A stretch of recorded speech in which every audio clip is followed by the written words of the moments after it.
रामायण की कथा हिंदी में सुनने के लिए हमारे चैनल को ज़्यादा से ज़्यादा लाइक शेयर एंड सब्सक्राइब करें। कमेंट में जय श्री राम लिखें। इससे पहले की कथा में आपने सुना था भरत शत्रुघ्न की अपने ननिहाल से वापसी। आज की कथा में आप सुनेंगे राजा दशरथ की अंत्येष्टि। कथा को पूरा सुना करें। कथा को पूरा सुनने से पूर्ण फल की प्राप्ति होती है। तो चलिए आज की कथा प्रारंभ करते हैं। दूसरे दिन प्रातः काल गुरु वशिष्ठ ने शोकाकुल भरत को धैर्य बंधाते हुए महाराज दशरथ की अंत्येष्टि करने के लिए प्रेरित किया। राजगुरु की आज्ञा का पालन करने के लिए प्रयास करके भरत ने हृदय में साहस जुटाया और अपने स्वर्गीय पिता का प्रेत कर्म आरंभ किया। तेल कुंड में रखे गए शव को निकालकर अर्थी पर लिटाया गया। अर्थी पर पिता का शव देखकर भरत का हृदय चित्कार कर उठा। रो रो कर वे कहने लगे, हाय पिताजी, आप मुझे छोड़कर चले गए। आपने तनिक भी विचार नहीं किया कि अनाथ होकर मैं किसके आश्रय में जीऊंगा। आप मुझसे बात क्यों नहीं करते? क्योंकि आप मुझे दोषी समझते हैं। आप स्वर्ग सिधार गए, भैया राम वन को चले गए। अब इस अयोध्या का राज्य कौन संभालेगा? भरत को इस प्रकार विलाप करते हुए देखकर महर्षि वशिष्ठ ने कहा, वत्स, अब शोक त्याग कर महाराज का प्रेत कर्म आरंभ करो। उनके ऐसा आदेश देने पर भरत ने अर्थी को रत्नों से सुसज्जित कर ऋत्विज पुरोहितों तथा आचार्यों के निर्देशानुसार अग्निहोत्र किया। भरत, शत्रुघ्न और वशिष्ठ मंत्रीगण अर्थी को कंधे पर उठाकर शमशान की ओर ले चले। रोती बिलखती प्रजा भी शव यात्रा में पीछे पीछे चलने लगी। अर्थी के आगे निर्धनों के लिए सोना चांदी रत्न आदि लुटाए जा रहे थे। सरयू के तट पर चंदन गुग्गल आदि से चिता बनाई गई और शव को उस पर लिटाया गया। सभी रानियां विलाप करके रोने लगीं। भरत ने चिता में अग्नि प्रज्वलित की और सत्यपरायण महात्मा दशरथ का नश्वर शरीर पंचभूत में विलय हो गया। 13वें दिन जब भरत अपने पिता के अंतिम संस्कार से निवृत्त हुए तो मंत्रियों ने उनसे निवेदन करते हुए कहा, हे रघुकुल भूषण, दिवंगत महाराज आपको राजा बना गए हैं, इसलिए अब आप न्याय पूर्वक हमारे राजा हैं। अतः अब आप सिंहासन रूढ़ होने की कृपा करें। इस पर भरत बोले, सदा से रघुकुल की रीति यही रही है कि पिता के स्थान पर ज्येष्ठ पुत्र ही राजा होता है। इसलिए इस सिंहासन पर मेरा कोई अधिकार नहीं है। इस पर केवल धर्मात्मा राम का ही अधिकार है। मैंने निश्चय किया है कि मैं वन से राम को लौटा लाऊंगा। उनके स्थान पर मैं स्वयं 14 वर्ष पर्यंत वन में रहूंगा। अतः आप सभी तत्काल भैया राम को वापस लाने के लिए वन में जाने की तैयारी करें। भरत के इस कथन ने सब में एक नया उत्साह उत्पन्न कर दिया। उनके मन में राम के लौटने की आशा प्रबल होने लगी।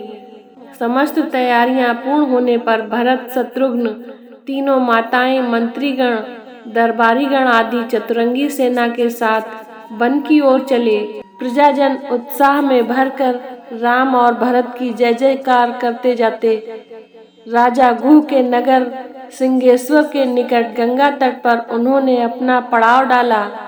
विशाल सेना के साथ भरत के आने का समाचार निषाद राज गुह तक भी पहुंचा। उन्होंने अपने सेनापतियों को बुलाकर कहा, आप लोगों को अच्छी प्रकार से विदित है कि रामचंद्र हमारे मित्र हैं।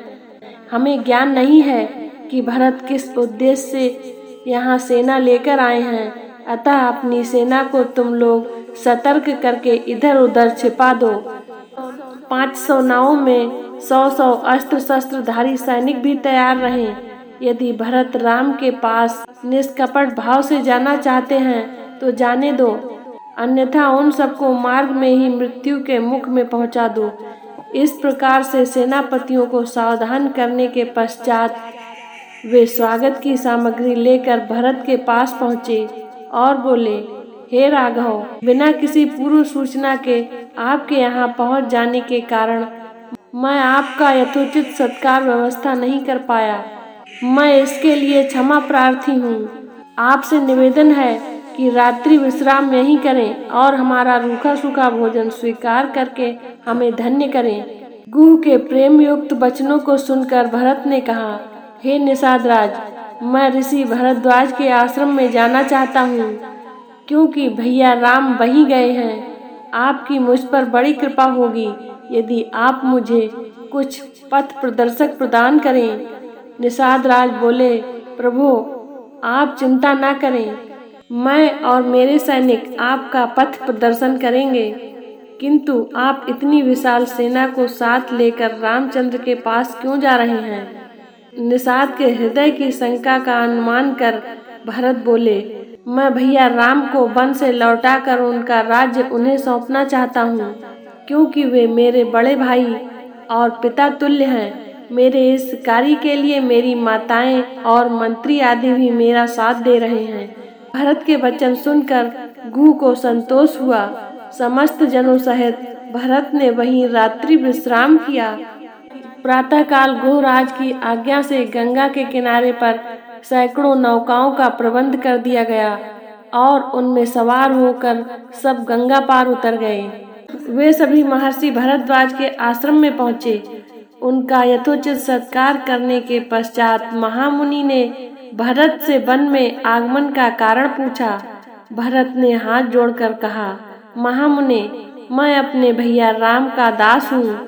मेरी माता कैकेयी ने जो कुछ किया है मैं उसके सर्वथा विरुद्ध हूँ। मैं भैया राम के पास जाकर उनसे क्षमा याचना करना चाहता हूँ।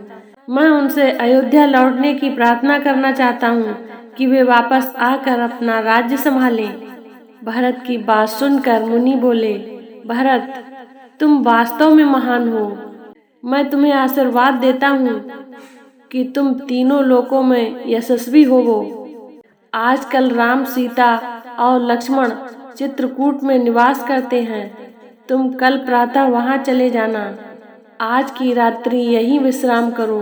प्रातः काल जब चित्रकूट जाने के लिए भरत मुनि भरद्वाज से अनुमति लेने पहुँचे तो उन्होंने भरत को समझाते हुए कहा, भरत, तुम अपनी माता के प्रति दुराग्रह न रखना, इसमें उसका कोई दोष नहीं है। कैकेयी द्वारा किए गए कार्य में परमात्मा की प्रेरणा है, ताकि वन में असुरों और राक्षसों का राम के हाथों विनाश हो सके। भरत अपनी माताओं एवं समस्त साथियों के साथ महर्षि से विदा लेकर चले और मंदाकिनी के तट पर पहुँचे। वहां ठहरकर भरत ने मंत्रियों से कहा, प्रतीत होता है कि भैया की कुटिया यहीं कहीं निकट ही है। सेना को साथ लेकर आगे जाने से यहाँ बसे हुए आश्रम वासियों की शांति और तपस्या में बाधा पड़ेगी, इसलिए आगे मैं सेना के साथ नहीं जाना चाहता हूँ। अतः तुम गुप्तचरों को भेजकर राम की कुटिया का पता लगवाओ। मंत्रियों की आज्ञा पाकर चतुर गुप्तचर इस कार्य के लिए चल पड़े। आज की कथा को यहीं पर विराम देते हैं। कथा को पूरा सुनने के लिए धन्यवाद। इससे आगे की कथा है राम भरत मिलाप। इसी तरह की ज्ञानवर्धक कथा कहानियों को सुनने के लिए हमारे चैनल को ज़्यादा से ज़्यादा लाइक, शेयर एंड सब्सक्राइब करें। जय श्री राम।